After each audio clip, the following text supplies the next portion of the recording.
বন্ধুরা, আজকের এই ভিডিওতে আমরা বলবো যে মৃত্যুর পর আত্মা কোথায় যায় এবং তার সাথে ঠিক কি কি ঘটনা ঘটে সেই সম্পর্কে একটি বিস্ময়কর ঘটনা, যা শুনে আপনার মন ছুঁয়ে যাবে ইনশাআল্লাহ।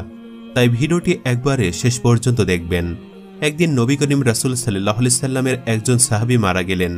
রাসূল পাক সাল্লাল্লাহু আলাইহি সাল্লাম ওনার জানাজা পড়ালেন। তারপর একদল সাহাবী মৃতদেহ কবর দেওয়ার জন্য কবরস্থানে নিয়ে আসলেন। সবার সাথে আমাদের নবী রাসূল সাল্লাল্লাহু আলাইহি সাল্লাম হেঁটে হেঁটে আসলেন। কবরস্থানে এসে দুইজন সাহাবী কবর খুঁড়তে শুরু করলেন। কবরস্থানে উপস্থিত সবাই মৃতদেহকে ঘিরে বসে আছেন। কবর খনন শেষ না হওয়া পর্যন্ত অপেক্ষা করছেন। সবাই চুপচাপ, নীরব ও শান্ত একটি পরিস্থিতি। নবীজি গভীর মনোযোগ দিয়ে কবর খোঁড়া দেখছিলেন।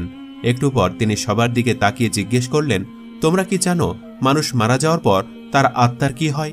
সবাই খুব আগ্রহ নিয়ে নবীজি সাল্লাল্লাহু আলাইহি ওয়াসাল্লামকে বললেন, ইয়া রাসূলুল্লাহ, আমাদেরকে বলুন। সাহাবীদের কথা শুনে নবীজি একটু চুপ করে থাকলেন। সবাই ওনার কাছে এসে ঘিরে বসলেন। মৃত্যুর পর আত্মার কি হয়, এই তথ্য তাদের জানা ছিল না, আর সেটা নবীজির মুখে শুনবেন কত বড় সৌভাগ্য। তাই শোনার জন্য সবাই অধীর আগ্রহে নবীজির কাছে এসে বসলেন। তিনি একবারে কবরের দিকে তাকিয়ে মাথাটা তুলে আকাশের দিকে তাকালেন। তারপর তিনি গল্পের মতো করে বলতে শুরু করলেন। তিনি বললেন, শোনো, মানুষ যখন একেবারে মৃত্যুসজ্জায়, তখন সে মৃত্যুর ফেরেশতাকে দেখে ভয় পেয়ে যায়।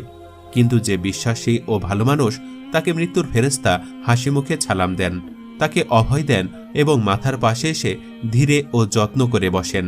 তারপর মৃতপ্রায় মানুষটির দিকে তাকিয়ে বলেন, হে পবিত্র আত্মা, তুমি তোমার পালনকর্তার ক্ষমা ও ভালোবাসা গ্রহণ করো এবং এই দেহ থেকে বের হয়ে আসো।